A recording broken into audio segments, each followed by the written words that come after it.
ব্যাপার হলো 100 বার বলেছে সতীন সতীন সতীন সতীন সতীন। তোমার কি দিদি বলতে ভালো লাগে না? আমার পছন্দ হয় না। তুমি তো আগেই বলছো সতীন। আরে আমি সতীন বলতেই পারি, আলবাদ বলতে পারি, কারণ তুমি আমার সংসার, আমার বিছানার মধ্যে তুমি ভাগ বসিয়ে দিয়েছো। এই মুরব্বি কথা ঠিক। তুমি তোমার বরকে যদি ধরে না রাখতে পারো, তোমার বর যদি এদিকে আস্তে ওদিকে আস্তে।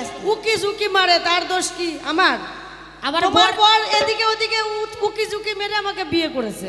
আহারে, এক হাতে তুমি যদি তোমার বরকে ধরে রাখতে পারতে, তাহলে তোমার বর এদিকে ওদিকে উকি ঝুঁকি মেরে বেড়াতো না।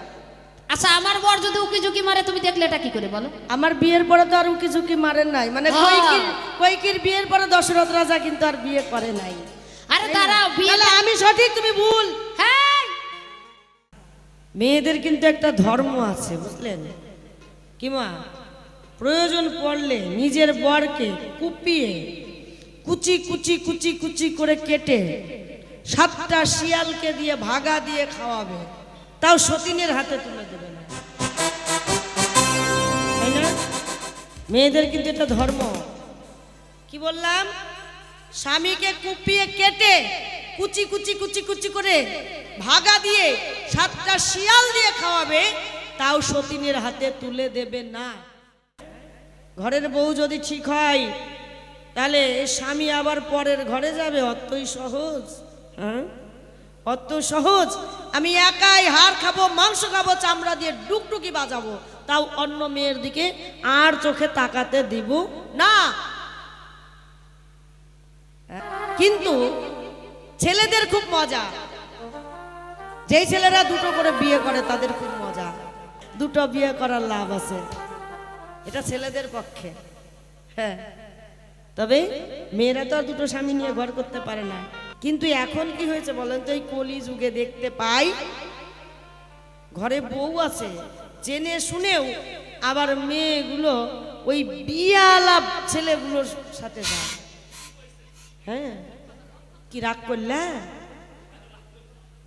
রাগ করলে? রাগ করলে? না, রাগ করবা না, আমি সত্যি কথা বললাম। তাহলে ঘরে বউ থাকা সত্ত্বেও জেনে শুনে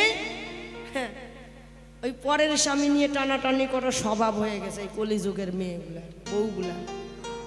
হ্যাঁ, আজকে যে পালা প্রসঙ্গ হবে বাবা, সতীন সতীন। আজকের পালার নাম হলো 2 সতীন। সতীন হলাম কারণ এই মঞ্চে কিছু সময়ের জন্য আমরা 2জন শিল্পী যেই পালা প্রসঙ্গ গান গাইব, যেই পালাটা উপস্থাপনা করব, সেই পালাটার ভূমিকায় 2জনেই 2জনার সতীন। তো সেই সতীনের মধ্যে আমি হলাম বড় সতীন, আর উনি হলো আমার ছোট সতীন। কি গো মা, হবে কি? হয়েছে কোনোদিন? এ পালা হয়েছে এখানে? হয় নাই, আজকে হবে। আজকে দেখি কেমন গায়। সতীনের ঝগড়া হবে আজকে। সতীন চুল টুল ছিঁড়ে তারপরে যাবো। এখন সত্য ত্রেতা দাপর কলি 4 যুগ আমরা সবাই বলি, বর্তমান আমরা কলি হত জিত। কলির ভগবান যিনি শ্রীমান গৌর সুন্দর বলে তাকে আমরা সবাই চিনি, কিন্তু এর আগেও আরো 3টা যুগ ছিল। সর্বপ্রথমে যেই যুগ ছিল তার নাম হয় সত্য যুগ, তারপরে আসলো কি ত্রেতা। তো সেই ত্রেতা যুগে থেকে একটু আলোচনা ধরে তুলবো। কোন জায়গায় থেকে না, রামায়ণ থেকে একটু আলোচনা ধরে তুলবো। রামায়ণের অনেক আলোচনাই আপনারা শুনেছেন, তো আজকে একটু নতুন ভাবে নতুন করে একটা আলোচনা করতে চাই, কারণ একজন বিখ্যাত শিল্পী বাবা, তার ধারে পাশে দাঁড়ানোর মতো যোগ্যতা আমার নাই। কারণ ওই যে বলে না, এক বুয়াইলে হয় 100 তরকারি, 100টা তরকারি হয়। আবার 100 মানে 100টা বুয়াইলে হয় না একটা তরকারি হয় কি না? হতেই পারে না, দন্তুল্য হয়ে করে না। তো মনে করো আমি তাদের মধ্যে একজন। তা আজকে আমার দিদি এসে গেছে। এখন আর দিদি নয়, দিদি সব জায়গায় মাস্তানি দেখায়, আমি দিদি। আজকে আমি দিদি, আজকে হবো আমি দিদি, তুই হলি আমার ছোট বোন। মানে ছোট বোন বললেই ভুলই হবে, বোনে এমন কাজ করেই না। তাহলে সেই ত্রেতা যুগের কোন জায়গায় থেকে আলোচনা? ত্রেতা যুগের ভগবান যিনি প্রভু রাম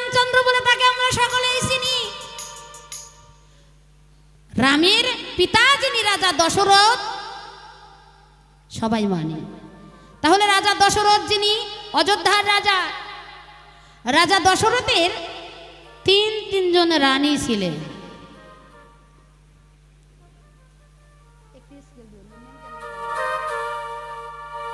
তো তিনজন রানী ছিলেন।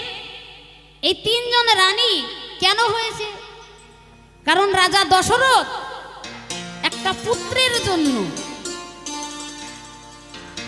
বারবার বিবাহ করেছে, কিন্তু একটা পুত্র হয়নি, এর জন্য তিনজন রানী। সেই তিন রানীর মধ্যে যিনি বড় রানী তার নাম হয় কৌশল্যা, যিনি মেজ রানী যার নাম হয় কইকি, আর যিনি সেজ অর্থাৎ ছোট তার নাম হয় সুমিত্রা। আজকে সুমিত্রাকে ঘরে বসিয়ে রেখে এই কইকি আর কৌশল্যা এই সুভাষগঞ্জ মুকুন্দ মঞ্চে এসেছে। সুমিত্রা কিন্তু অযোধ্যায় আছে। কে এসেছে না? কৌশল্যা আর কইকি এসেছে এখানে। তাহলে আমি কিছু সময়ের জন্য সেই কৌশল্যার ভূমিকায় দাঁড়িয়ে আজকে আমার বিপক্ষের ভাবিকা যিনি অত্যন্ত জ্ঞানী গুণী মাননীয়া সনেকা দাসী নাম, তার সনেকা দাসী নামটা বাদ রেখে কিছু সময়ের জন্য তাকে সেই বিমাতা কইকির ভূমিকায় রেখে আমি করব একটু জিজ্ঞাসা। কৌশল্যা কে ছিলেন না? রামচন্দ্রের মা ছিলেন। তা আমি তো হতে পারবো না, কারণ যিনি ভগবান রামচন্দ্রকে যার গর্ভে ধারণ করতে পেরেছিল তার থেকে বড়কে কেউ হতে পারে গো? সম্ভব নয়। আমি তো সামান্য একজন তুচ্ছ। কারণ শুধু একটু সেই কৌশল্যার পক্ষের উকিল হয়ে সেই কৌশল্যার যে দুঃখ বেদনা যন্ত্রণা সেই কথাগুলোই তুলে ধরবো এই ধর্মসভা পরে। আর সুন্দর করে জিজ্ঞাসা উত্তরগুলো দেবে কে? আজকে আমার সতীনে যিনি, যার নাম কইকি রানী। একটু সুরছন্দ ধরে তুলি, আস্তে আস্তে তার কাছে মনের কথাগুলো খুলে বলি। জয় গুরু জয়, জয় নিতাই গৌর হরি। একবারে রাম সীতা প্রেমানন্দে বদন বনে সবাই মিলে বলে হরি বল, হরি বল, হরি বল। জয় শ্রীরাম, জয় জয় শ্রীরাম।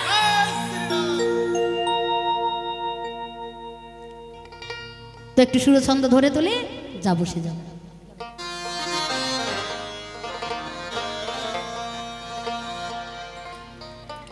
ও আমি কৌশল্যা রানী নামটি ধরি,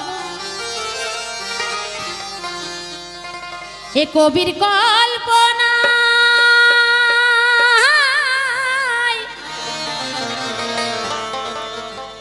আমার বিপক্ষেতে আমার সতীন সে যে কইকি রানী হয় গো।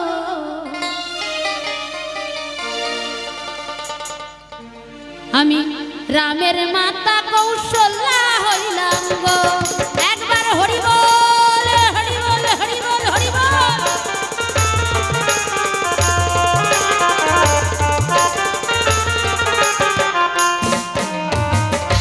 রামের মাতা কৌশল্যা হয়ে গো এই আসরে দাঁড়াই, বিপক্ষেতে আমার সতী কইকি রানী পাই গো। ওহো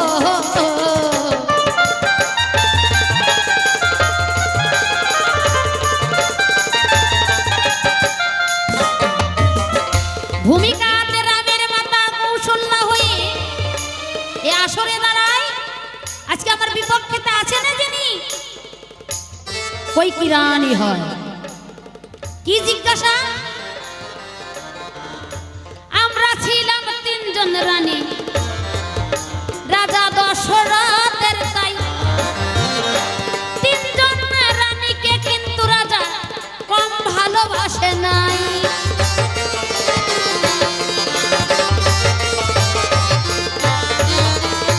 আমরা তিনটা সতীন, কিন্তু এই তিনটা সতীনের মধ্যে কি ঘটনা না বললে চলবে না। এই এই যিনি আমার মেজ সতীন যার নাম হয় কইকি, তার একটু বেশি বেশি বায়না, সব সময়ের জন্য স্বামীর পাশে পাশে থাকবে, স্বামী যে জায়গায় যায় সে জায়গায় যাবে, মানে যাতে স্বামীর মনটা ওই একাই নিতে পারে। তার জন্য কোনোদিন প্রতিবাদ করিনি, কারণ সবাই তো এক সমান হতে পারে না। ছেড়ে দিলাম সে জায়গায়। তারপরে কি হলো, আমাদের 3 সতীন, 3 জনের কোল আলো করে অযোধ্যা ভুবনে 4-4টা পুত্র সন্তানের জন্ম হলো, যার নাম রাম, ভরত, লক্ষণ, শত্রুঘ্ন। এই 4-4টা সন্তান নিয়ে আমাদের সুখের সংসার, কোনো দুঃখ যন্ত্রণা জ্বালা ছিল না। একদিন আমার স্বামী মনে মনে করে, ভাবো না আমার বয়সটা বেশি হয়ে গেছে, বৃদ্ধ হয়ে গেছে, প্রত্যেকটা রাজ্যে বা প্রত্যেকটা সংসারে যিনি সংসারের বড় পুত্র হয় তার হাতে রাজ্য ভার দেয়া হয়। স্বামী আমার কি করলেন, সকলকে ডেকে একসঙ্গে বসে বললেন, আমার এই রাজ্যভার, এই রাজ সিংহাসনের দায়িত্ব আমি আমার রামকে দেব। সেই কথা শোনার সঙ্গে সঙ্গে সবাই আনন্দিত মন, আহা কি আনন্দ, এই অযোধ্যা নগরীতে রাম রাজা হবে, আনন্দের সীমা নাই। হঠাৎ করে কইকি কি করলো, কইকি আমার স্বামীকে ডেকে গিয়ে আমার স্বামীর কাছে বড় দুটো আবদার করে বসলো, স্বামী তুমি আমার অতি দামি, তুমি আমার কথা নেবে, আমি তোমার কাছে যেই বর চাই তুমি আমাকে সেই বর দেবে। স্বামী বললেন, কি বর চাই? বললেন, প্রথমত বর, রাম রাজা হবে না। কে হবে না? আমার ভরত। কারণ রাম যদি রাজা হয়, কৌশল্যা হবে রাজমাতা, আর আমার ভরত হবে রামের দাস, আর আমি হব দাসী, মানে দাসের মা। সে হবে কি? রামের যে মাতা কৌশল্যা তার দাসী। তাই তো আমি তোমার কাছে প্রকাশী, আমি চাই আমার ভরত রাজা হবে। কারণ প্রতিশ্রুতি আবদ্ধ ছিলেন রাজা দশরথ। বেশ, সে কিন্তু অন্তরে জ্বালা নিয়ে প্রকাশ করলেন না। তারপরে বললেন, তারপরের বরে চাই রাম 14 বৎসরের জন্য বনবাসী হবে। রাম যখন বনে যায়, রামের সঙ্গে আমার কুলবধূ সীতা দেবী, সেও চলে গেল। তার সঙ্গে কি গেল? আমার ছোট সতীনী যার নাম সুমিত্রা, তার পুত্র যার নাম লক্ষণ। কৌশল্যা, হে কইকে, আমি তোমার কাছে জানতে চাই, তুমি একজনে নারী হই, একজনে মা হই, তোমার অন্তরে কি কোনো দয়া মায়া না? কেমন মা, কেমন মা তুমি? শুধু প্রসব করলে হয় না মাতা, যে না বোঝে সন্তানের ব্যথা। তুমি তো মা, তুমি কি করলে? আমার সন্তানকে বনে পাঠিয়ে দিলে, তার সঙ্গে লক্ষণও চলে গেল, সুমিত্রাও সন্তান হারা হলো। লক্ষণের স্ত্রী যার নাম উর্মিলা, সেও স্বামী হারা হয়ে রইল। তুমি আমার কাছে একটু বলে যাবে তাই, কি অপরাধ করেছিল আমার পুত্র তোমার ধারে? কি অপরাধ করেছিলাম আমি যে তুমি 14 বৎসরের জন্য আমার সন্তানকে বনে পাঠালে? বনে গেল বেশ তো ভালো, কথা মন্দ নয়, তাহার পরে কি ঘটিল বলিয়ে সভায় রে।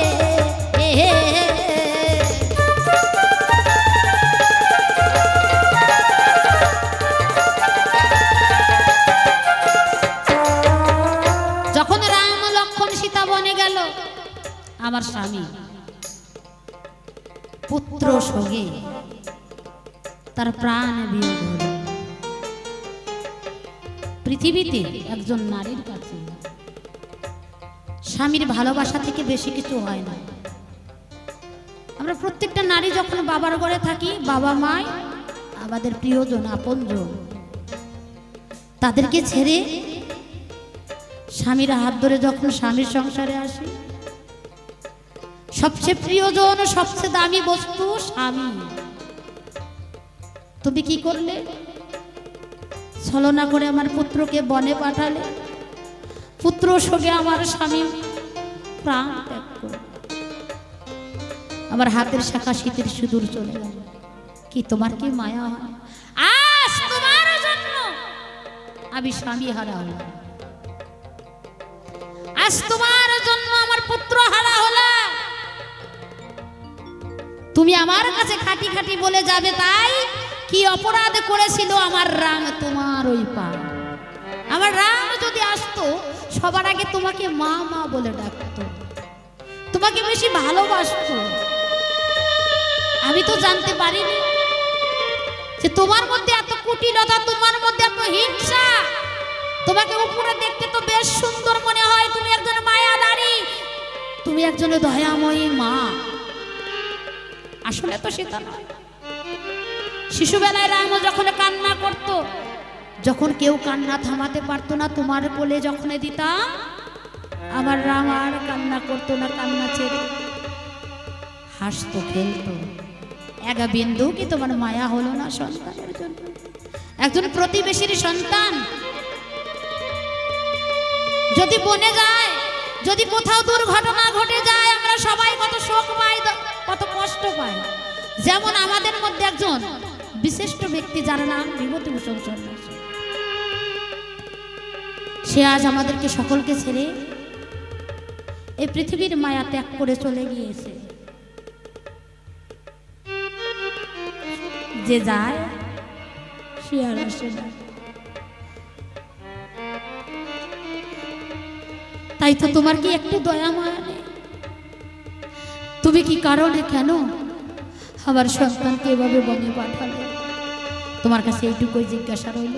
আর প্রথমবারে তোমার কাছে এই তো জিজ্ঞাসন, সুন্দর করে জবাব দিবে মোহনেরই মতন।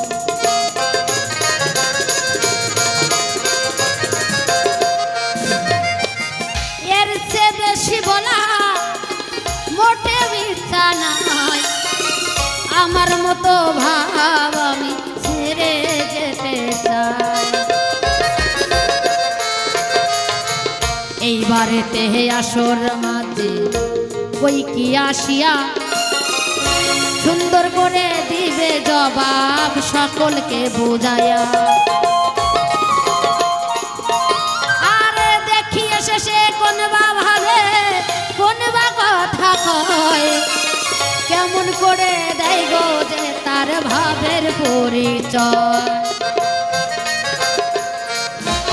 আমি এই পর্যন্ত করি ক্ষান্ত অমৃত লহরী, একবার রাম সীতা প্রেমানন্দে সবাই মিলে বল হরি হরি, হরি বল, হরি বল, হরি বল, হরি বল।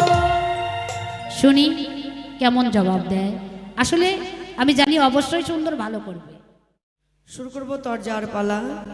আমার প্রতিদ্বন্দ্বী শিল্পী সুন্দর একটি পালা তুলে ধরে গেছে। আচ্ছা, উনি যে পালাটা তুলে ধরেছে, আমি বিভিন্ন রকমের পালার নাম শুনেছি, আমি যদিও সব পালা জানি না, বিভিন্ন রকমের পালার নাম শুনেছি। এই পালার নাম বাপের জন্মেও শুনিনি, সতীন সতীন।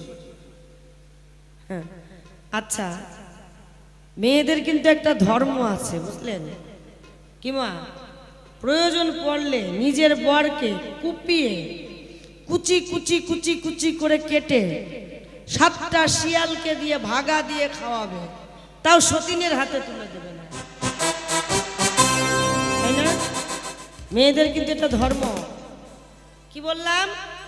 স্বামীকে কুপিয়ে কেটে কুচি কুচি কুচি কুচি করে ভাগা দিয়ে 7টা শিয়াল দিয়ে খাওয়াবে, তাও সতীনের হাতে তুলে দেবে না। আর এই কেমন মহিলা, হ্যাঁ কেমন মহিলা যেই মঞ্চে দাঁড়িয়ে বলছে আজকের পালা হবে সতীন সতীন। হ্যাঁ মানে পালা না জ্বালা আমি কিছুই বুঝতে পারছি না। আমার মনে হয় আজকে ওনার মনে জ্বালা উঠেছে, সেই জ্বালা মেটানোর জন্য আজকেই আসরে ঝগড়ার সৃষ্টি করেছে। তো দেখুন, আমার একটা ধর্ম আছে, আমি কারোর পায়ে পাড়া দিয়ে ঝগড়া করি না। আবার কেউ ঝগড়া করতে আসলে তাকে ছেড়ে দিই না। বালা প্রসঙ্গ কোথায় না, ত্রেতা যুগে দশরথ রাজার 3 রমণী, কৌশল্যা, সুমিত্রা, কৈকেয়ী। এই 3 রমণীর মধ্যে আজকের পালা 2 রমণী নিয়ে, কৌশল্যা, কৈকেয়ী। তাহলে কৌশল্যা হচ্ছে সব থেকে বড় রমণী, মানে জ্যেষ্ঠ রমণী। কৌশল্যা থাকতে দশরথ রাজার আবার দুটো বিয়ে করার প্রয়োজন কেন হলো? তাহলে এখানে বুঝতে হবে কৌশল্যা উপযুক্ত স্ত্রী নয়, উপযুক্ত ঘরণী নয়, উপযুক্ত সহধর্মিণী নয়। তাই দশরথ রাজাকে দুটো বিয়ে আরো করতে হয়েছে। কি মা, তাই তো? হ্যাঁ, ঘরের বউ যদি ঠিক হয় তাহলে স্বামী আবার পরের ঘরে যাবে? অতই সহজ? হ্যাঁ, অত সহজ? আমি একাই হাড় খাবো, মাংস খাবো, চামড়া দিয়ে ডুকটুকি বাজাবো, তাও অন্য মেয়ের দিকে আর চোখে তাকাতে দিব না। হ্যাঁ, তুমি কেমন নারী? কৌশল্যাকে বিবাহ করার পরে দশরথ রাজা সুমিত্রাকে বিবাহ করে আনে তার ঘরে। সুমিত্রাকে বিবাহ করার পরে অবশেষে কৈকেয়ীকে বিবাহ করে। কৈকেয়ীকে বিবাহ করার পরে আর তো কোনো নারীর দিকে তাকায়নি।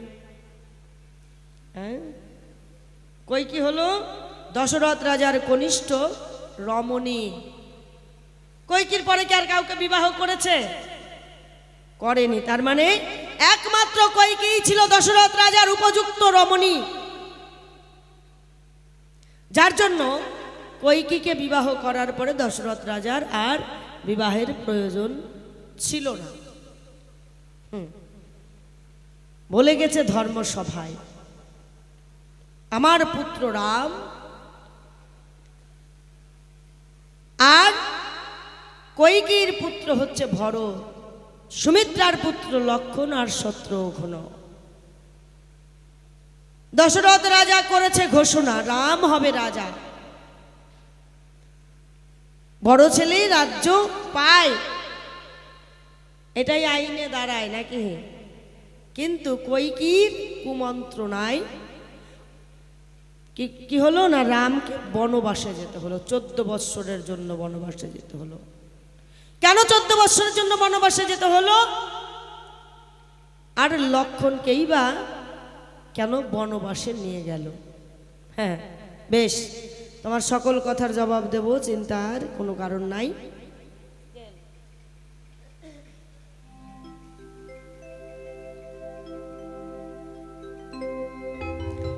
তাহলে বিমাতা কৈকেয়ী, রামের বিমাতা কৈকেয়ী হলো কি? রামের সৎ মা। বিমাতা কৈকেয়ী হলো রামের সৎ মা। ওমা, এই যে সৎ মা, সৎ মা কথাটার অর্থটা কি? খারাপ মা? সৎ মা মানে খারাপ মা? সৎ মানে কি? ভালো। তাহলে কৈকেয়ী ছিল রামের সৎ মা। যেই সৎ মা কৌশল্যা তুমি নিজেও হতে পারোনি, একমাত্র কৈকেয়ী হয়েছিল রামের সৎ মা। ওই আমি কল্পনাতে কৈকেয়ী রানী গো,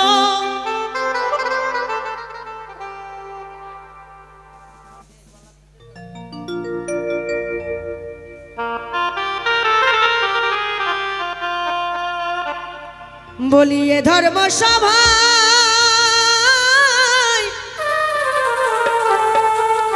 বিপক্ষতে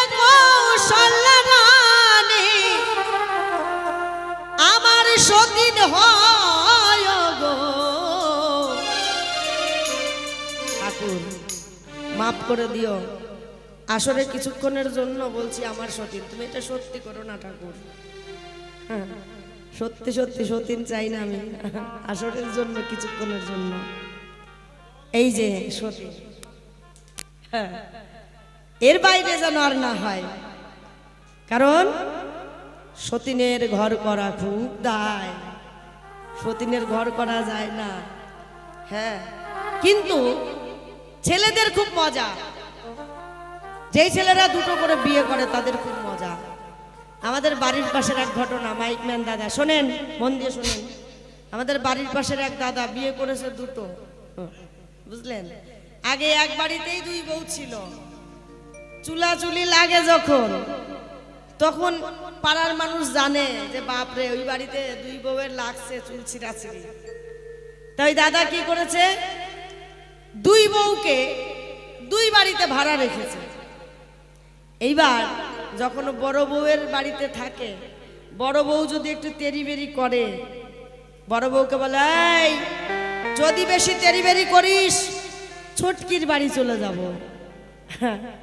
আবার ছোটকি যখন একটু তেরিবেরি করে তখন ছোটকিকে বলে এই যদি তেরিবেরি করিস বড়কির কাছে চলে যাব, তোর কাছে থাকবো না। এই যে যখনই এই কথা কয় আদরের বন্যা বয়ে যায়, বুঝলেন। আদর আর দুয়ার জায়গা নাই। তাই একদিন বলছে, বুনুরে শোন, তুই তো মেয়ে মানুষ, ছেলেরা 5টা বউ নিয়ে ঘর করতে পারে, কিন্তু মেয়েরা আর 2টা স্বামী নিয়ে ঘর করতে পারে না। তাই তোর কাছে একটা মজার গল্প করি, আমি 2টা বিয়ে করে যে কি সুখে আছি তা বলার কথা না। আমি বললাম তাই নাকি ব্যাপার? বলে দেখ, তোর বড় বৌদি যখন তেরিবেরি করে তখন বললি ছোটকির কাছে চলে যাব, ছোটকি যখন তেরিবেরি করে তখন বলি বড়কির কাছে চলে যাব।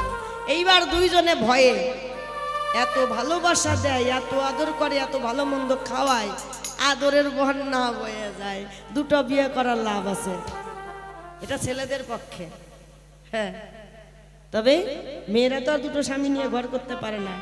তবে কোনো নারী চায় না যেন আমি সতীনের ঘর করি, কোনো নারী চায় না। কিন্তু এখন কি হয়েছে বলেন তো, এই কলি যুগে দেখতে পাই ঘরে বউ আছে জেনে শুনেও আবার মেয়েগুলো ওই বিয়ালা ছেলেগুলোর সাথে যায়। হ্যাঁ, কি রাগ করলে? রাগ করলে? রাগ করলে না, রাগ করবা না, আমি সত্যি কথা বললাম। তাহলে ঘরে বউ থাকা সত্ত্বেও জেনে শুনে ওই পরের স্বামী নিয়ে টানাটানি করার স্বভাব হয়ে গেছে এই কলিযুগের মেয়েগুলা, বউগুলা। হ্যাঁ, এরা পরের জন্মে মরে এক একটা পেতনি হবে। যারা পরের স্বামী নিয়ে টানাটানি করে ওগুলো মরে মরে এক একটা শিমুল গাছের পেতনি হবে, শেওড়া গাছের পেতনি হবে। জায়গায় জায়গায় ধপ করে আগুন জ্বালাবে, আবার ধপ করে নিভে যাবে। এদের জীবন তো এরকমই। তাহলে ওই আমি কল্পনাতে কই কি রানী গো,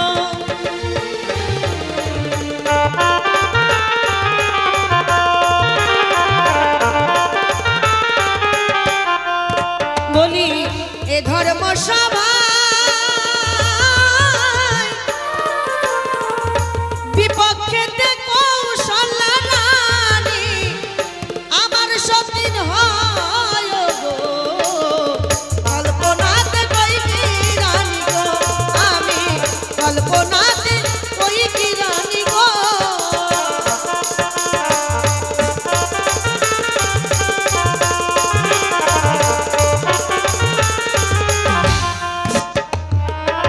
শোনো শোনো কৌশল্যা দেবী, আমি তোমারই জানাই কি কারণে রামের বাস দিলাম সে তো তোমার জানা নাই।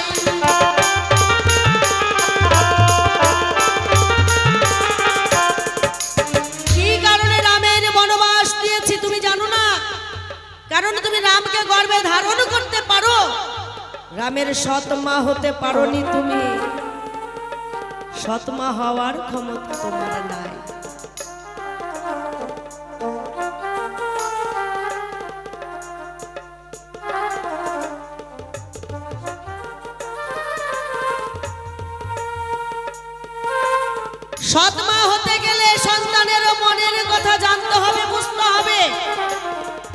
তুমি শুধু রামকে গর্ভে ধারণ করেছো মাত্র, রামকে তো তুমি লালন পালন করনি।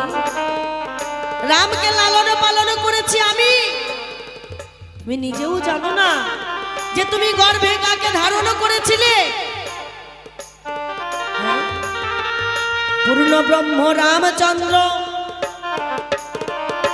তোমারে জানাই, চতুরংশে রঘুবংশে জন্ম নিল তাই।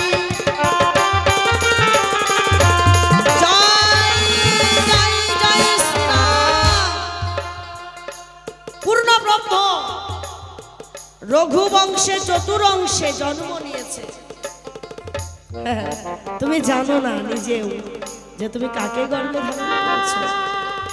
সেই রামকে আমি ছোট থেকে লালন পালন করেছি। নিজের সন্তানকে মাটিতে বসিয়ে রেখে আমি রামকে কোলে তুলে নিয়েছি। আমি বুঝেছিলাম সেই দিন এই সন্তান সাধারণ সন্তান নয়, দুষ্টের দমন আর সৃষ্টের পালন করিবার তরে রাম এসেছে ধরার পরে। শিশুকাল হইতে রাম আমার কোলে হইল পালন, সকল মনের দুঃখ আমার কাছে রাম করিল ধারণ। সকল কথা আমার কাছে বলেছে, আমি জানতে পেরেছি দুষ্টের দমন সৃষ্টের পালন করবার জন্য এসেছে। এই ত্রেতা যুগে দুষ্টকে দমন করবে, সৃষ্টির পালন করবে। সেই রঘুবংশে এসেছে চতুরংশে পূর্ণ ব্রহ্ম নারায়ণ। রাম লক্ষ্মণ ভরত শত্রুঘ্ন এই পূর্ণ ব্রহ্ম নারায়ণ চতুরংশে জন্মগ্রহণ করেছে এসে। তাই আমি বহু দিন থেকে সুযোগ খুঁজেছিলাম যে প্রভু তুমি যখন এসেছো এই রঘুবংশে, এই রঘুবংশের মান মর্যাদা রাখবে তুমি, আর দুষ্টের পালন করবে, দুষ্টের দমন করে সৃষ্টের পালন করবে। সীতার সাথে রামের হইল শুভ পরিণয়, তাহার পরে দশরথ রাজা ঘোষণা করে রাম রাজা হবে তাই।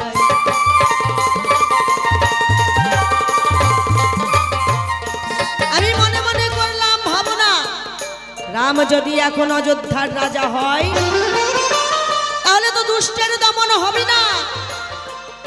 আর এই দুষ্টের দমন করতে গেলে রামকে যে রাজ্য পরিত্যাগ করে যেতে হবে। এই রাজ্যে থাকলে রাম দুষ্টের দমন করতে পারবে না। পরম ভক্ত দশানন রাবণ যে আরাধনা করছে রামের আর ডাকছে, হে প্রভু 1,00,000 পুত্র আমার 1,00,000 নাতি, এই যে সকলে রাক্ষস কুলে জন্মগ্রহণ করেছে, এই রাক্ষস কুলকে মুক্তি দিতে গেলে এদেরকে নাশ করতে হবে, এদেরকে বধ করতে হবে। আর এরা যদি প্রভু রামের হাতে বধ হয় তবেই মুক্তি পাবে, নইলে মুক্তি পাবে না।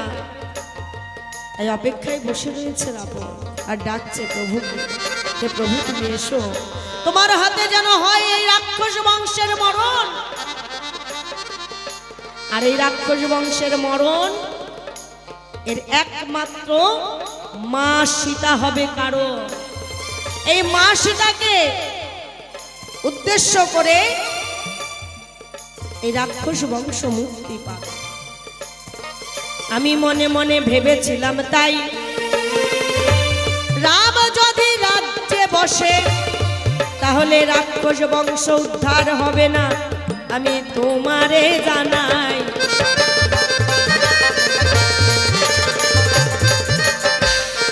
তাই দশরথ রাজার কাছে আমি 3টি বর চেয়ে নিয়েছিলাম।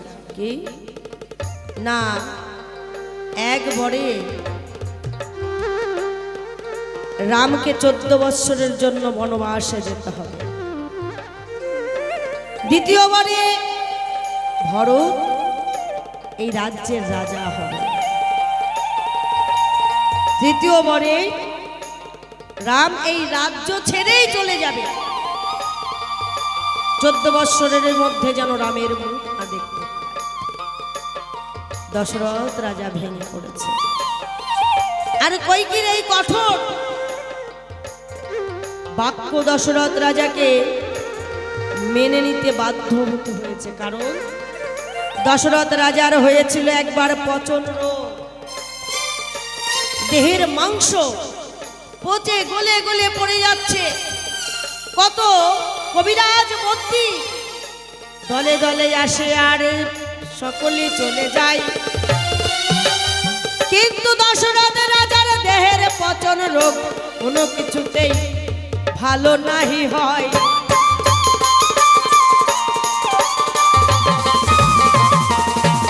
অবশেষে এক মনি আসিয়া সেথায় ওই রঘুরাজ দশরথ রাজাকে বলল, তোমার 3 রমণী যদি জিহ্বা দিয়ে চেটে চেটে এই পচন পরিষ্কার করিতে পারে, তাহলেই তোমার দেহের এই পচন রোগ থেকে তুমি মুক্তি পাবে, নইলে পাবে না মুক্তি। বড় রানী কৌশল্যাকে বললেন, কৌশল্যা বললেন, তাই কি হয়? দেহের এই পচন দুর্গন্ধে থাকা যায় না, আর এই পচা গলা দেহ জিহ্বা দিয়ে চেটে চেটে পরিষ্কার করা যায়? অসম্ভব, আমি পারবো না। মধ্যমা রানী সুমিত্রাকেও একই কথা জানালো। মধ্যমা রানী সুমিত্রাও রাজি হল। কনিষ্ঠ রানী কইকির কাছে গিয়ে যখনই জানাই, কইকি জিহ্বা দিয়ে চেটে চেটে পচন রোগ ভালো করে দেয়।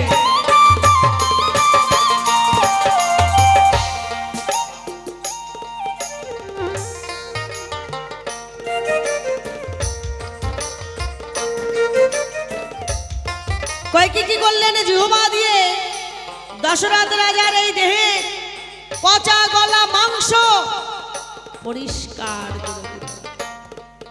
দশরথ রাজা সুস্থ হয়ে গেল।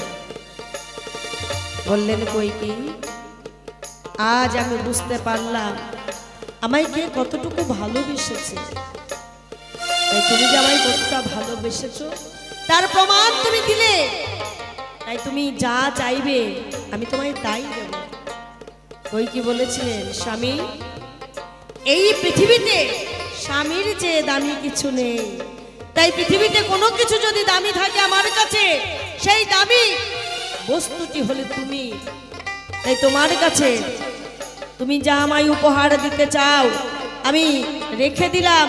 আমি সুযোগ মতো যেদিন আমার প্রয়োজন হবে আমি সময় মতো তোমার কাছ থেকে চাই। সেই চাওয়ার দিন চলে এসেছে। দশরথ রাজা ঘোষণা করেছে, রাম এই রাজ্যের রাজা হবে। কইকি মনে মনে চিন্তা করলেন, রাম যদি এই রাজ্যের রাজা হয়, এখানে তো বন্দী হয়ে থাকবে প্রজাদের নিয়ে। সে তো আর বাইরের জগৎটা চিনবে না, বাইরের জগৎকে জানবে না, আর ভক্ত উদ্ধার হবে না। তাই ছলে বলে কলে কৌশলে কইকি কি কর্ম করিল, দশরথ রাজার কাছে রামের 14 বৎসর বনবাস এইবার মাগিয়া লইল।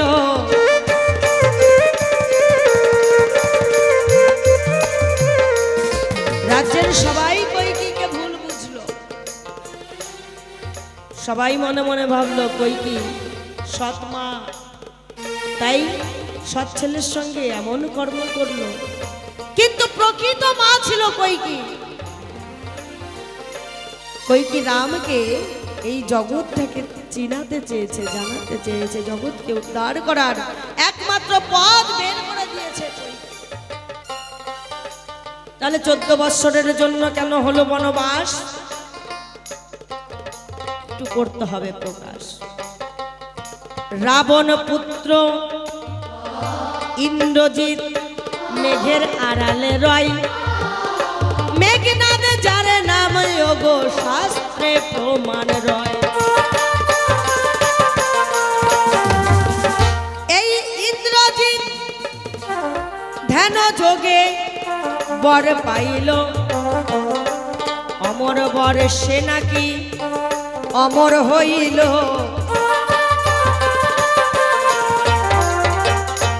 অমর মানে সে মেঘের আড়ালেই থাকে, তাকে কেউ দেখতে পারে না, পায় না, তাই আর এক নাম মেঘনাদ।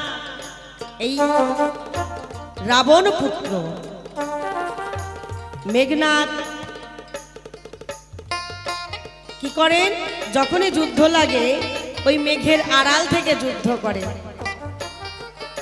তার অমর বর ছিল, কিন্তু কথায় আছে যত মুশকিল তত আসান, যত আইন তত ফাঁক, তাই না? তা আইন থাকলে আইনে ফাঁক থাকে।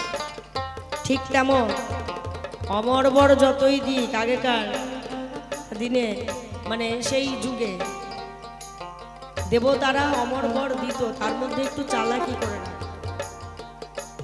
যদি কোনো পুরুষ 14 বৎসর কোনো নারীর মুখ নাহি হারে, আর 14 বৎসর উপবাসে থাকে, এক ফোঁটা জল স্পর্শ নাহি করে।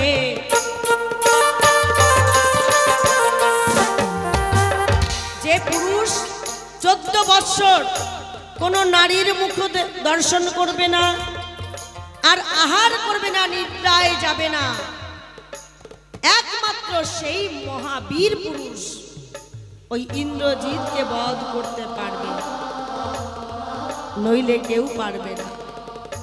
তাই 14 বৎসরের জন্য রামের বনবাস হলো। রামের 14 বৎসর বনবাস হওয়ার কারণ একমাত্র লক্ষণ। এই লক্ষণে যখন রামের সাথে যায়, 14 বৎসর লক্ষণ বনবাসে ছিল, অনিদ্রায় অনাহারে লক্ষণ দিন কাটাইল।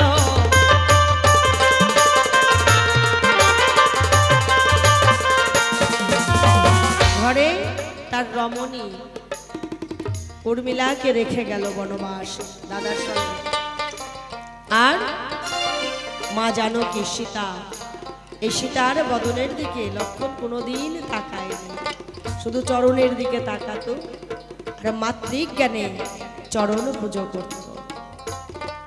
লক্ষণ 14 বৎসর বনবাসে ছিল, অনাহারে অনিদ্রায়, তার নয়নে ঘুম ছিল না, আহার ছিল না। তাই যখন লক্ষণের সাথে ইন্দ্রজিতের বেঁধেছিল রণ, মেঘের আড়ালে থেকে ইন্দ্রজিৎ শক্তিশাল লক্ষণকে করিল তখন।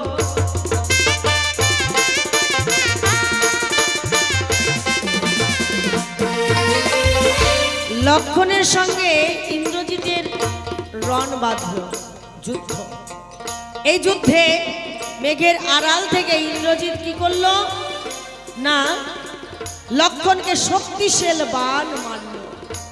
সেই শক্তিশাল বাণে লক্ষণ মূর্ছা গেল, অচৈতন্য হয়ে পড়ল। সঙ্গে সঙ্গে সুগ্রীব বানর দল সুসেন বৈদ্য নামে কবিরাজকে ডেকে নিয়ে এলো। সুসেন বৈদ্য কবিরাজ লক্ষণের এই শেল দেখে ভয়ে আঁতকে উঠল। এ কি শক্তিশাল না, এই শক্তিশাল বান থেকে কাউকে বাঁচানো যায়। প্রভুরা শঙ্খ চক্র গদা পদ্ম চতুর্ভুজধারী সেই প্রভু পূর্ণ ব্রহ্ম সুসেন বৈদ্যর চরণ ধরে বলছে, আমার মধ্যমা মা সুমিত্রার কোল থেকে আমি আমার ভাইকে নিয়ে এসেছি। বলতে পারো আমার ভাইকে যদি আমি না চেতন ফিরাতে পারি, আমার মাকে গিয়ে আমি কি জবাব দেব? প্রয়োজনে আমার প্রাণ নিয়ে আমার ভাইয়ের প্রাণ ফিরিয়ে দাও, কিন্তু আমার ভাইকে ফিরিয়ে দাও।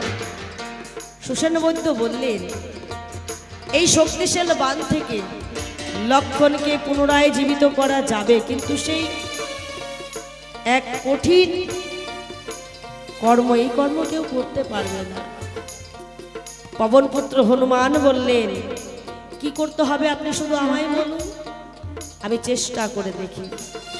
বললেন, পারবে তুমি গন্ধমাদন পর্বত থেকে বিশল্য করলি আনতে?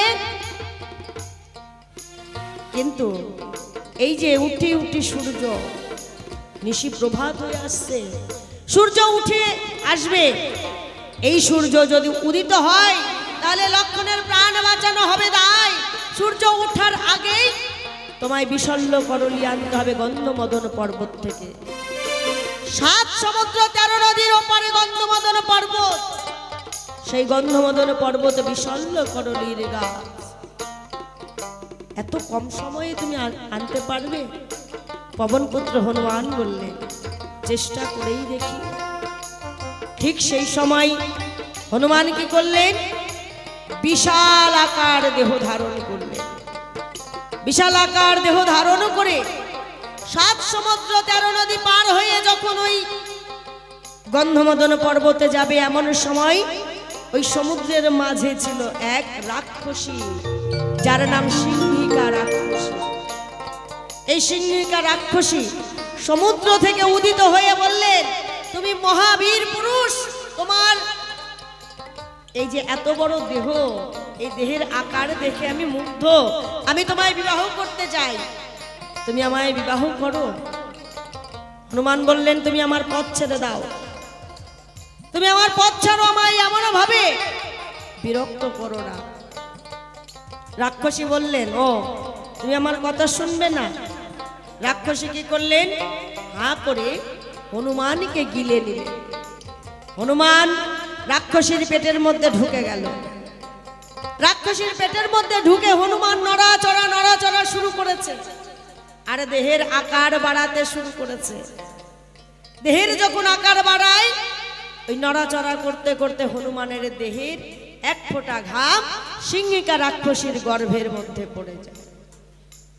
কিন্তু সিংহিকা রাক্ষসী হনুমানকে আর গর্ভে ধরে রাখতে পারল না। হনুমান আবার বাইরে বেরিয়ে এলো, কিন্তু ওই যে হনুমানের গায়ের এক ফোঁটা ঘাম সিংহিকা রাক্ষসীর গর্ভে পড়লো। সেখান থেকে সিংহিকা রাক্ষসী অন্তঃসত্ত্বা হলো। সিংহিকা রাক্ষসীর গর্ভে হইল সন্তান, হনুমানের সেই সন্তানের নাম মগধ্বজ, আমি সবাই জানালাম।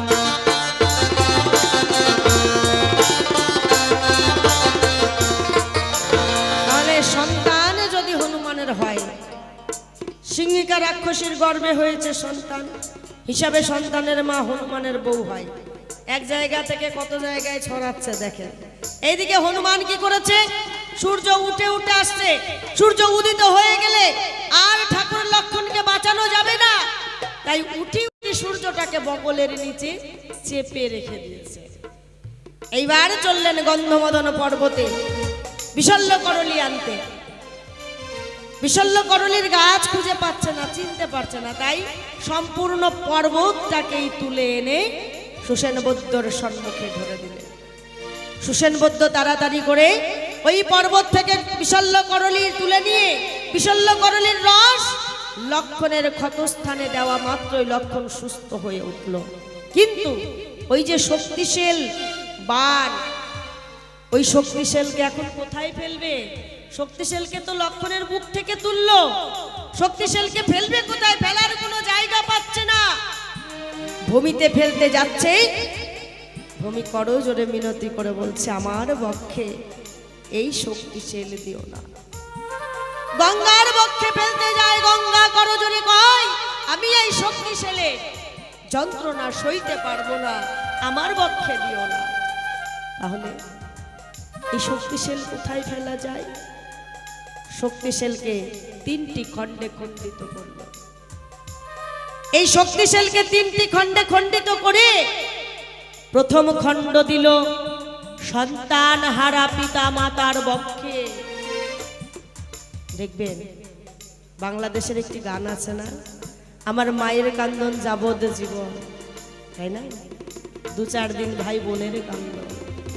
যে সন্তান, যে মায়ের সন্তান মারা যায়, যে পিতার সন্তান মারা যায়, সেই পিতা মাতা যতদিন বেঁচে থাকে সেই সন্তান হারার যন্ত্রণা ভুলতে পারে না। প্রথম ভাগ দিল সন্তান হারা পিতা মাতার বক্ষে শক্তিশালী। দ্বিতীয় ভাগ দিল পিতা মাতা হারা সন্তানের বক্ষে। তৃতীয় ভাগ দিল ভাতৃহারা ভাইয়ের বক্ষে। এই যে শক্তিশালকে 3 ভাগে ভাগ করে 3 জায়গায় ফেলে দিল। সন্তান হারা পিতা মাতার বক্ষে প্রথম খণ্ড দেয়,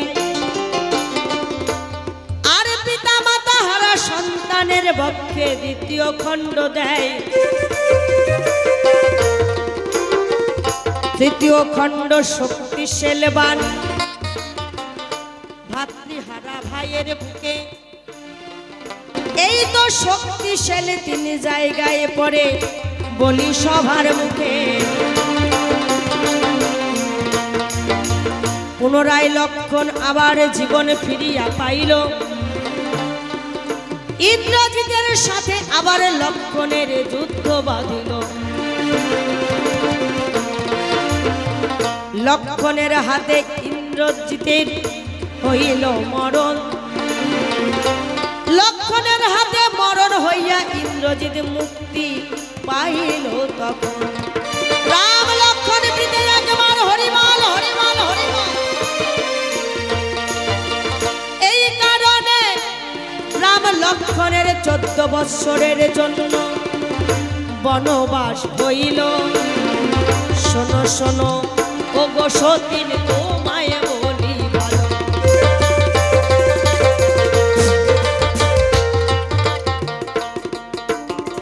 তাহলে শুধু তাই নয়, রাম লক্ষণ যদি বনে না যায়, রাবণের 2টি পুত্র, ওই যে ইন্দ্রজিৎ আর মহিরাবণ, এরা উদ্ধার হয়। লক্ষণের হাতে ইন্দ্রজিতের উদ্ধার হলো। এইবার রাবণ রাজা মনে মনে ভাবিল যে তাই মহিরাবণের উদ্ধারের পথ এইবারে নিতে হয় আমায়। রাবণ পাতালেতে ভদ্রাকালীকে বন্দী করে রেখেছিল পাতালে। তাই মা ভদ্রাকালীর আরাধনা করত মহিরাবণ। এই মহিরাবণ ছিল ভদ্রাকালীর ভক্ত। রাবণ বললেন, মহিরাবণ, মা ভদ্রাকালীকে যদি তুষ্ট করতে হয় তাহলে নরবলি দিতে হবে। তুমি নরবলি দাও, নরবলিতেই মা খুশি হবে। মহিরাবণ বললেন, পিতা, আমি নরবলি দেব কেমন করে, কোথায় পাবো? রাবণ বললেন, কেন? ওই যে বনের মধ্যে 2 জন বনবাসী রয়েছে, ওই 2 জন বনবাসীকে নিয়ে এসে তোমার মায়ের চরণে নরবলি দাও। মহিরাবণ বললেন, পিতা, আমি পারবো না। এমন নিষ্ঠুর বাক্য আপনি আমায় দেবেন না। রাবণ বললেন, ও, আমার আদেশ বুঝি তোমার কাছে নিষ্ঠুর বাক্য হয়ে যাচ্ছে? বুঝেছি, আজ বুঝেছি। মন্দাদরির গর্ভে তোমার জন্ম হয়েছে ঠিক, আমি বুঝি তোমার পিতা নয়। মহিরাবণ বললেন, পিতা, আপনার মুখে এমন কথা শোনার আগে আমার মৃত্যু হলো না। আমার মাকে নিয়ে আর কটু কথা বলবেন না। আপনি যা বলবেন আমি অক্ষরে অক্ষরে আপনার আদেশ পালন করব।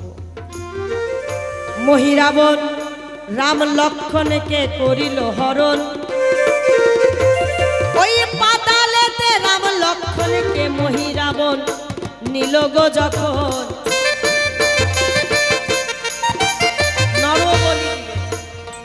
নরবলি দিবে বলে রাম লক্ষণকে হরণ করে পাতালে নিয়ে গেল। এইবার পাতালে নিয়ে যাবার পরে যখনই বলি দিতে যাবে, এমন সময় আড়ালে ছিল হনুমান, ভক্ত হনুমান। এই ভক্ত হনুমান রাম লক্ষণের হাতের বাঁধন ছেড়ে দিল। সঙ্গে সঙ্গে সেই ভদ্রাকালী মায়ের চরণে মহিরাবণের বলি হলো। মহিরাবণ পাতালেতে বধ হইল। এই দিকে লক্ষণের হাতে ইন্দ্রজিতের মরণ হইল। রাবণের দুই পুত্র দেখো হইল মরণ। মহিরাবণ ইন্দ্রজিৎ মুক্ত পাইল তখন। রাম লক্ষণ পিতা হরিমল হরিমল হরিমল।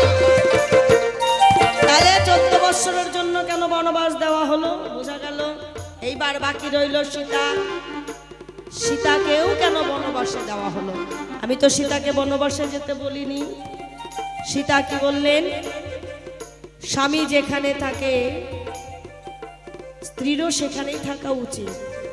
আমার স্বামী যদি রাজ্যে না থাকে, গৃহে না থাকে, আমার স্বামী যদি বনবাসে যায়, আমি কি ঘরে থাকতে পারি?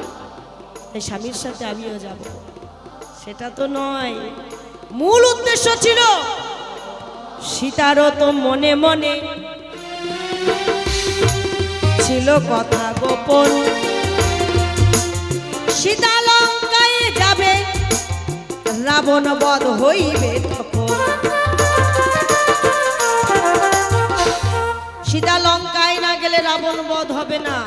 রাবণ পণ করেছিল মা সীতার হাত ধরে।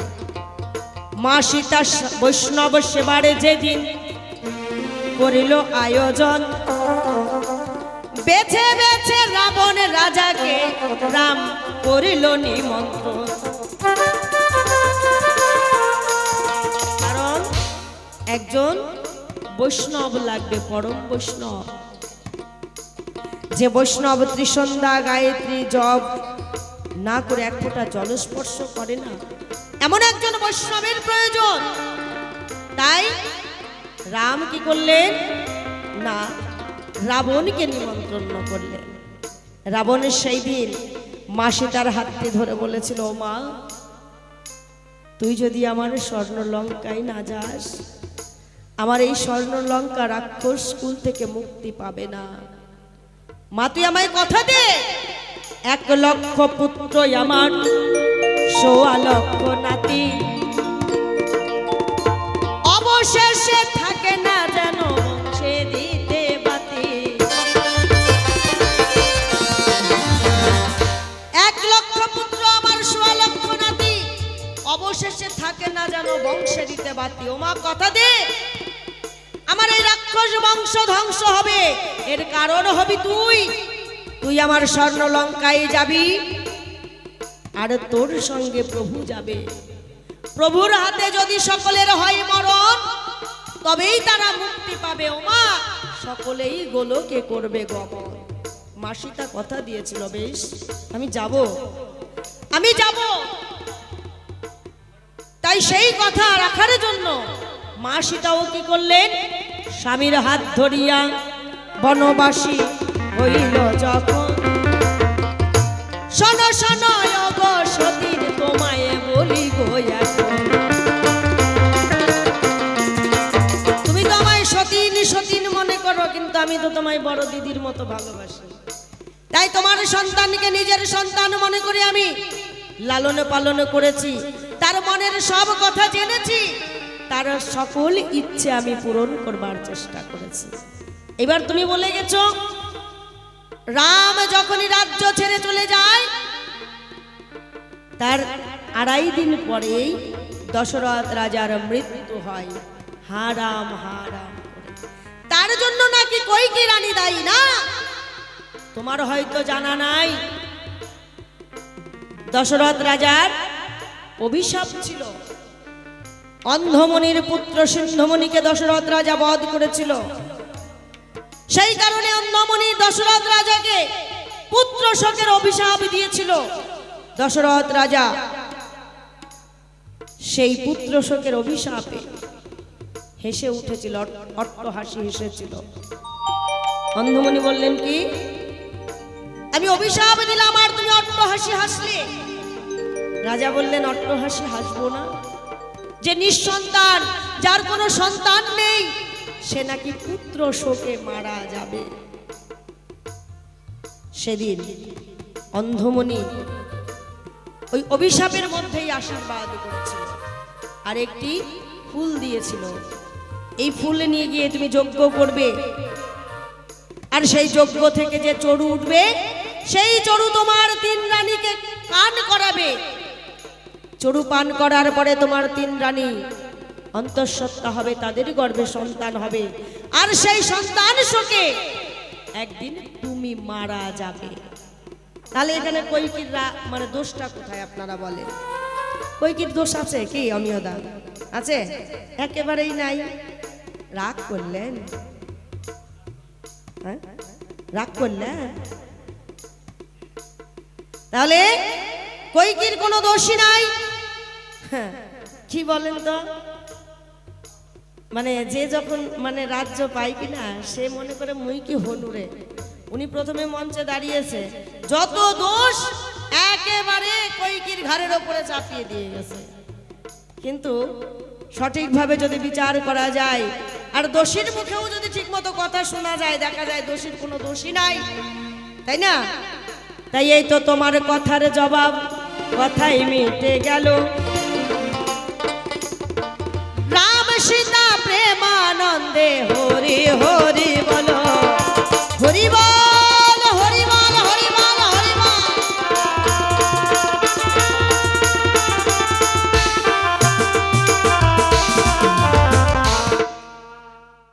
সুন্দর জিজ্ঞাসার জবাব, জবাবে রাখিনি অভাব। তারপরে বলে গিয়েছে নাকি রাজা দশরথের যিনি কনিষ্ঠ স্ত্রী, তুমি তো রামের মাই হতে পারো। তুমি যদি রামের মা হতে পারতে, তাহলে রামের মনের সকল কথা তুমি জানতে পারতে। সৎ মা হতে গেলে সৎ হতে হয়। কই কি সৎ মা, সৎ। তুমি তো সৎ মা হতে পারোনি, তাই সৎ মায়ের বেদনাও বুঝবে না। বাহ, সুন্দর বলেছে। সৎ মা সৎকর্মই করে, এটা প্রমাণ দিয়ে গেল। কিন্তু মা তো নাকি, মা না, মা সবসময় সন্তানকে বেশি ভালোবাসে। সন্তান যদি একটা রুটি চায়, মা 2টা রুটি দেয়। সন্তান যদি 10টা টাকা চায়, মা 20টা টাকা দেয়। সন্তান যেই জিনিসটা খেতে পছন্দ করে, মা সেই জিনিসটা বারবার সন্তানের জন্য তুলে রাখে। কিন্তু একটাই তো সন্তান আমার, সন্তানকে হারিয়ে মা তো পাগলিনী হবে। আর এর জন্যই আমি তোমাকে জিজ্ঞাসা করেছি। ওরে ব্যস্ত ভালো বলে গেলে আমি শুনে নিলাম, তাই এসো এসো কৈকি রানী, আমরা দুজনে একটু মুখোমুখি দাঁড়াই।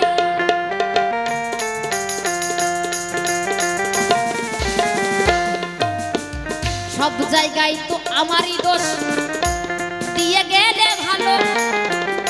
শুনলাম শুনলাম শুনলাম আমি শুধু তোমার কথাই ভালো।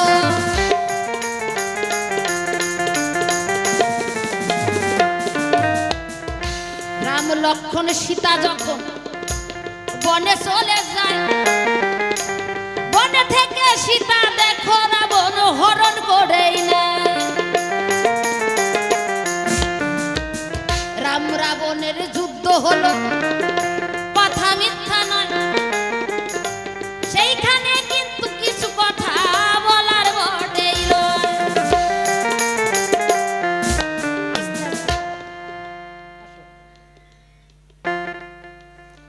কারণ রাম রাবণের যুদ্ধ হলো,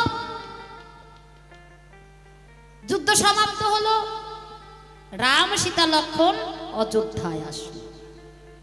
এদিকে ঘটনা না বললেই চলবে না। যিনি হলো আমার গর্ভধারিণী সন্তান, কথা ভালো হয়। দেখি রাম এসে আগে ওই কৈকির পায়ে প্রণাম দেয়। আমাকে দিল একটা প্রণাম কথা বলি তাই কৈকি রানীর চরণে কেন পঞ্চ প্রণাম রে।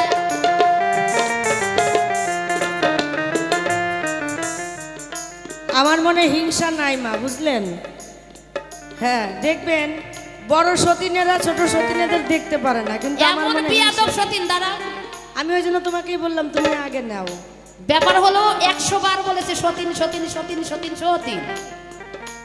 তোমার কি দিদি বলতে ভালো লাগে না, আমার পছন্দ হয় না। তুমি তো আগেই বলছো সতীন, ওই আরে জন্য আমি সতীন বলতেই পারি, আলবাত বলতে পারি, কারণ তুমি আমার সংসার, আমার বিছানার মধ্যে তুমি ভাগ বসিয়ে এই মুরব্বি কথা ঠিক। তুমি তোমার বরকে যদি ধরে না রাখতে পারো, তোমার বর যদি এদিকে আস্তে, আস্তে, ওদিকে আস্তে, আস্তে। উকি ঝুঁকি মারে, তার দোষ কি আমার?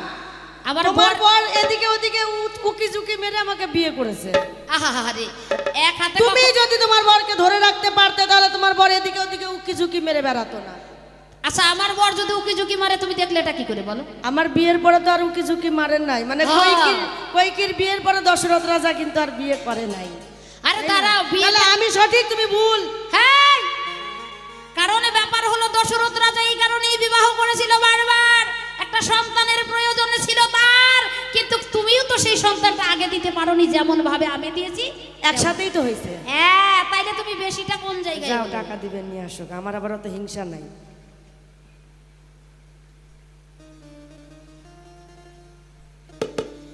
আমার কাছে যখন আমার স্বামী সেই যজ্ঞের চরু এনে দিলেন, আমার মনে বড় দয়া হলো।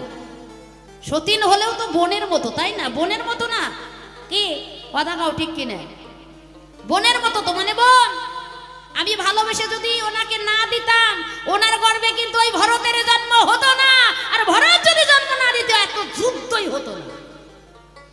তোমার মনে হয় নাই জানা, ওই যে স্বামীখানা, ওই স্বামীখানাই বলেছিল ভাগ করে খাবে 3 জনা।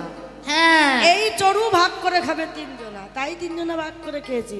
তুমি দেওয়ার পাত্রী। আরে দাঁড়াও, সতীন আর একটা আছে তোমার মধ্যে খাচ্ছুন্নি নে। তুমি রাগ করলে? রাগ করুম না, কেন রাগ করুম না? সতীনটা আর একটাও আছে, কই তার জন্য তো আমার কোনোদিন ক্ষতি হয় নাই, তার জন্য তো আমি কোনোদিন নয়নের জল ঝরাই নেই, কিন্তু তুমি একমাত্র আমাকে কাঁদিয়েছো। ওই যে আমি সৎ মা।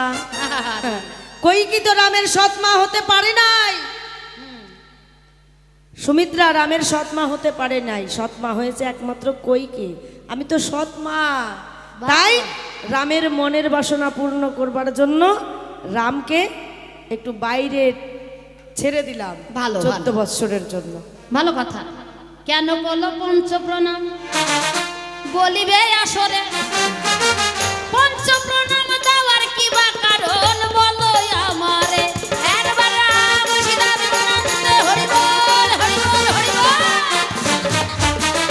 শোনো শোনো বড় দিদি, আমি তোমারই জানাই, এই পঞ্চ প্রণাম করার কথা বলিব সবাই। প্রথম প্রণাম করিল আমায়, ও মা, বাবা বাবা, প্রথম প্রণাম করলাম তোমায়। তুমি যদি আমায় বনবাসে না যেতে দিতে, তাহলে এই বাইরের জগৎটা আমি চিনতে পারতাম না, জানতে পারতাম না। আহা, আমার যে এত ভক্ত আছে আমি বুঝতেও পারতাম না, তাই তোমার চরণে একটা প্রণাম জানালাম। প্রথম প্রণাম জানাই আমায়, এই ছিল তার মনে আস। বাবা বাবা, দ্বিতীয় প্রণাম করে আমি তোমার কাছে করি গো প্রকাশ। বলো বলো। দ্বিতীয় প্রণাম করলো মা, আমি যদি বনে না যেতাম, 14 বৎসরের জন্য যদি বনে না যেতাম, তাহলে রাক্ষস বংশ উদ্ধার হতো না। রাবণের 1 লক্ষ পুত্র, যাহার 1.25 লক্ষ নাতি, রাক্ষস বংশে কেহ নাই আজ বংশে দিতে বাতি। বাবা বাবা, আমি সকলকে উদ্ধার করেছি, আমি তো জানতাম না এই রাবণ রাজা এমন আমার পরম ভক্ত, তাই তোমার চরণে আর একবার প্রণাম জানাই। দ্বিতীয় প্রণাম করে আমায় বলি তব ঠাই। ও মা, এই যে ভরতের মতো পেয়েছি আমি একখানা ভাই, হ্যাঁ, এই ভরতের মতো ভাই যেন ঘরে ঘরে সবাই পায়, এমন সন্তানকে তুমি গর্ভে ধারণ করেছো। তুমি কি জানো না দিদি, যেই দিন রাম বনবাসে গেছে সেই দিন থেকে ভরত আমায় মা বলে ডাকে না। আর আমি ভরতের মুখে মা ডাক শুনিনি, কারণ যেদিন রাম বনবাসে গেছে সেদিন থেকে ভরত কৈকেয়ীকে ঘেন্নার চোখে দেখত। ভরত মনে মনে চিন্তা করত, আমার মায়ের জন্যই আমার ভগবান দাদার হয়েছে বনবাস। তাই ভরত মা বলে ডাকতো না। রামের পায়ের খরম দুখানা ভরত মস্তকে করিল ধারণ, আর অযোধ্যায় নিয়ে ওই সিংহাসনে বসাইল যখন। ওমা, এই যে 14 বৎসর থেকে আমার ভাই ভরত অযোধ্যার রাজ্য পরিচালনা করছে, কিন্তু আজ পর্যন্ত সে সিংহাসনে বসেনি। রামের চরণের খড়ম দুখানা এনে ওই সিংহাসনে বসিয়েছে। তাই মা তোমায় আমি আর একবার প্রণাম করলাম, তৃতীয়বার প্রণাম করলো, চতুর্থবার প্রণাম করে আমি বলি যে তোমায় রাম যেদিন বনবাসে গিয়েছিল সেদিন থেকে মাতা কৈকেয়ী ওই যে ঘরের দরজা বন্ধ করে ঢুকেছে, আর দরজা খুলে বাইরে বেরোয়, সূর্যর মুখও দেখেনি। রামকে মাতা কৈকেয়ী এত ভালোবাসত, তাই মাতা কৈকেয়ী কি করেছিল, বিষের নাড়ু তৈরি করেছিল। মনে মনে ভেবেছিল, এই বিষের নাড়ু খেয়ে আমি আমার প্রাণ ত্যাগ করব। নিজের গর্ভের সন্তান যদি আমায় ঘেন্না করে, আমায় মা বলে ডাকে না, তাহলে এই মুখ আমি আর কাউকে দেখাবো না।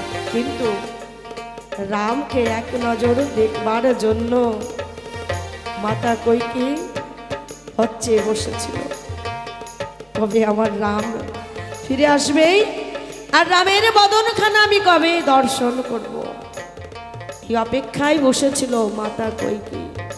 তাই আর একবার প্রণাম করলো, পঞ্চমবারে প্রণাম দিদি আমি তোমারে জানাই। রাম বলল, মা পরজন্মে তোমার গর্ভে আমি জন্ম নিতে চাই। জয় জয় রাম সীতা প্রেমানন্দ হরে বল, আমি পরজন্মে তোমার গর্ভে জন্ম নিতে চাই, তাই তোমায় আর একবার আমি প্রণাম জানাই। এই কারণে পঞ্চ প্রণাম রাম করিল আমার পাই। শোনো শোনো গো দিদি বলি যে তোমায়, এই তো তোমার কথার জবাব কথাই মিটে যায়, তবে কেন দোষাদোষী করো গো আমায়।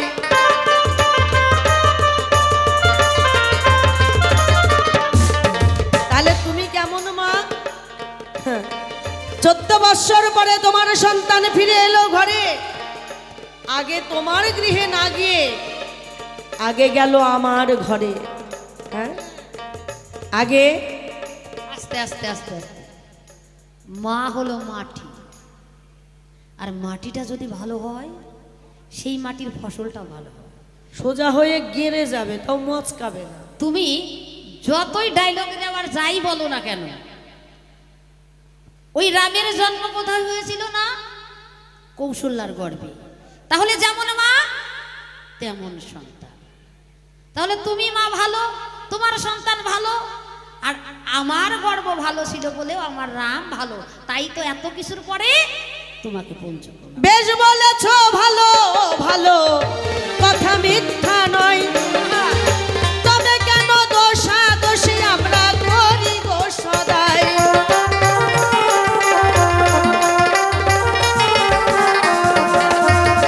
14 বৎসর পরে রাম রাজ্যে ফিরে এলো, আর অযোধ্যা নগরী মহানন্দে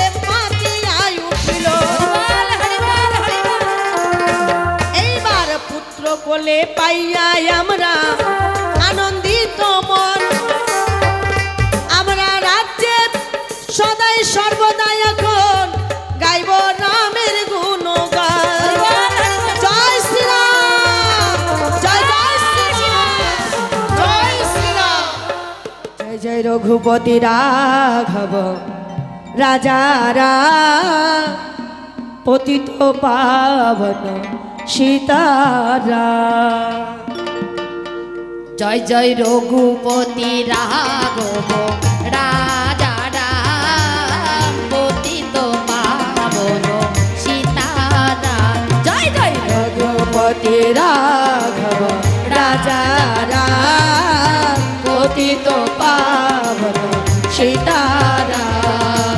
সীতারাম জয় জয় সীতারাম, সীতারাম জয় জয় সীতারাম। রঘুপতি রাঘব রাজা রাম। জয় জয় সীতারাম বলো সীতারাম, পতিত পাবন রাজা রাম। জয় জয় রঘুপতি রাঘব রাজা রাম, পতিত পাবন সীতারাম। একবার রাম সীতা প্রেমানন্দে হরি বল, হরি বল, হরি বল, হরি বল, হরি বল। জয় শ্রীরাম, জয় জয় শ্রীরাম, জয় শ্রীরাম। জয় শ্রীরাম।